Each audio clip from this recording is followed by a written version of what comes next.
Hi అండి, అందరూ ఎలా ఉన్నారు? బాగున్నారా? నేనైతే చిల్లీ చికెన్ అయితే వండాను. చాలా బాగా వచ్చింది కర్రీ తయారు విధానం ఏంటనేది చూడండి. చాలా బాగుంటుంది. చపాతీలోకి అయితే చాలా బాగుంటుంది. ముందుగా కావాల్సినవి చూడండి: కొత్తిమీర, అలాగే పుదీనా, కరివేపాకు, ఉల్లిపాయలు, పచ్చిమిర్చి, అల్లం వెల్లుల్లి పేస్టు, అలాగే లవంగాలు, దాల్చిన చెక్క అనమాట. ఫస్ట్ అయితే ఉల్లిపాయలు పచ్చిమిరపకాయలు అయితే చిన్నది లైట్గా వేయించుకోవాలన్నమాట. ముందుగా అయితే స్టవ్ ఆన్ చేసి ఇందులో ఆయిల్ వేసుకుందాం. ఒక 2 టేబుల్ స్పూన్స్ అనమాట. వేసుకున్నాక కొంచెం హీట్ అయిన తర్వాత ఇందులో ఉల్లిపాయలు అయితే నేను రెండు ఉల్లిపాయలు సన్నంగా కట్ చేశాను, చిన్నవి. ఇందులో ఒక 4 పచ్చిమిరపకాయలు అయితే ముక్కలుగా కట్ చేసుకుని వేసుకోవాలి. బాగా వేయించుకోవాలి. అంటే మరీ ఎర్రగా వేయించుకోక్కర్లేదు, జస్ట్ అలా ఫ్రై అయితే సరిపోతుంది ఆయిల్లోని.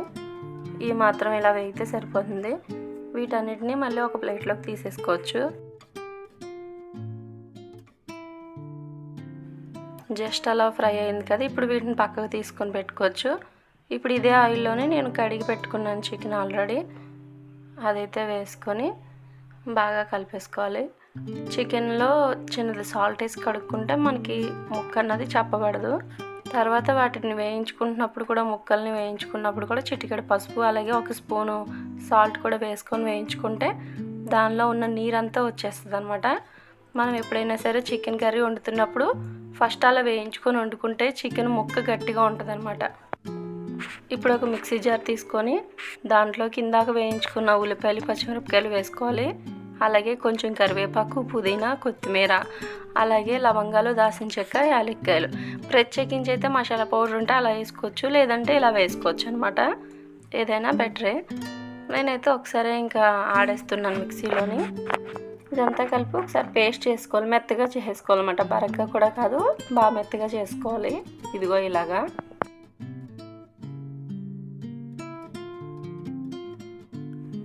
ఇప్పుడు చికెన్లో వాటర్ కూడా పోయింది కదా, చికెన్లో వాటర్ అంతా పోయిన తర్వాత ఆయిల్ పైకి తేలిపోతుంది కదా, అప్పుడైతే ముక్కను తీసుకొని పక్కన పెట్టేసుకోవాలి. మళ్ళీ అదే ఆయిల్లో మనం కొంచెం అయితే కరివేపాకు వేసుకొని, అలాగే 2 పచ్చిమిరపకాయ ముక్కలు కూడా వేసుకోవచ్చు.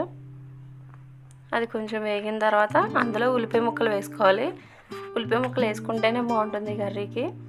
నేను ఒక 3 ఉల్లిపాయలు అయితే, మీడియం సైజు ఉల్లిపాయలు చిన్న చిన్న ముక్కలుగా కోసి వేయించుతున్నాను. మీరు కర్రీని బట్టి వేసుకోవచ్చు ఉల్లిపాయలు ఎక్కువ. ఇప్పుడు ఉల్లిపాయలు త్వరగా వేయడం కోసం నేనైతే మళ్ళీ 1 స్పూన్ సాల్ట్, అలాగే అల్లం వెల్లుల్లి పేస్ట్ కూడా వేసాను. ఇది బాగా కలిపేసుకోవాలి. ఇదైతే ఒక 5 మినిట్స్ పైన వేగాలి. వేగిన తర్వాత ఇందులో టమాటా ముక్కలు వేసుకోవాలి. అదైతే మిస్ అయింది వీడియో. వేసిన తర్వాత ఇందులో చికెన్ వేసి మళ్ళీ వేయించుకోవాలి. చాలా రోజుల తర్వాత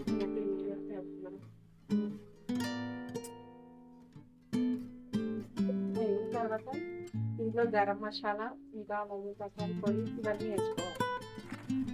ఈసారి ఇది బాగా వేగిపోయింది కదా, ఇందులోని ఇందాక వేయించుకొని ఉంచుకున్న చికెన్ అయితే వేసుకోవాలి. అలాగే నేనైతే బంగాళదుంపలు వేసుకుంటున్నాను. చికెన్ కర్రీలో బంగాళదుంపలు ఒకటి, అంటే ఓన్లీ చికెన్ కాకుండా ఇంకా ఏమైనా వెజిటేబుల్స్ కలుపుకొని వండుకుంటే చాలా బాగుంటుంది. నాకైతే ఆ టేస్ట్ ఇష్టం. అందుకనే ఎప్పుడైతే వండినా చికెన్ కర్రీలో ఏదో ఒక కాయగూర అయితే వేసుకుంటామో. అలాగే ఇప్పుడు 1 స్పూన్ ధనియాల పొడి, అలాగే కసూరి మేతి, 1 స్పూన్ కారం అయితే వేసుకొని బాగా కలిపేసుకోవాలి. అది సరిగ్గా కలపకపోతే అలాగే పడుతుంది. నీట్గా కలుపుకోండి. చాలా రోజుల తర్వాత లాంగ్ వీడియో అయితే నేను ఇప్పుడే పెడుతున్నాను. చికెన్ కర్రీతో అనమాట స్టార్ట్ అయ్యింది. సపోర్ట్ చేయండి.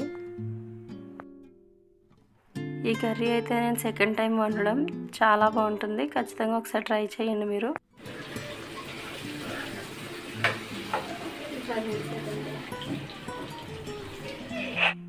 ఇప్పుడు ఈ పేస్ట్ మొత్తం వేసుకోవాలి. ఇందులోని వేసుకొని బాగా కలిపేసుకోవాలి.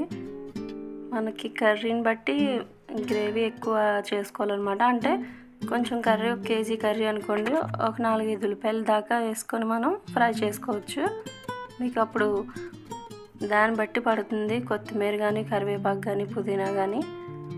తక్కువైతే మాత్రం నేను చూపించినట్టు కొంచెం కొంచెం వేసుకుంటే సరిపోతుంది.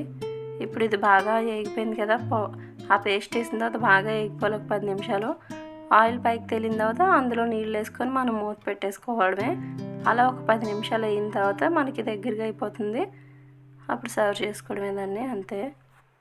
ఒక 10 మినిట్స్ అయిన తర్వాత చూస్తాం, అదిగోండి అలా అయిపోయింది, రెడీ అయిపోయింది కర్రీ అయితే. దీని మీద కొత్తిమీర వేసుకొని సర్వ్ చేసుకోవడమే, అంతే. ఒక గిన్నెలోకి తీసేసుకోవచ్చు. ఈ కర్రీ చపాతీలోకి, వైట్ రైస్లోకి, అలాగే బగారా రైస్లోకి, ఇంకా రాగి సంగటి ఉంటుంది కదా, దేనికైనా ఎక్సలెంట్ అనమాట. చాలా అంటే చాలా బాగుంటుంది. మీ అందరికీ నచ్చుతుంది అనుకుంటున్నాను. నాకైతే చాలా బాగా నచ్చింది, మీకు కూడా నచ్చుతుంది. ఒకసారి ట్రై చేయండి ఖచ్చితంగా.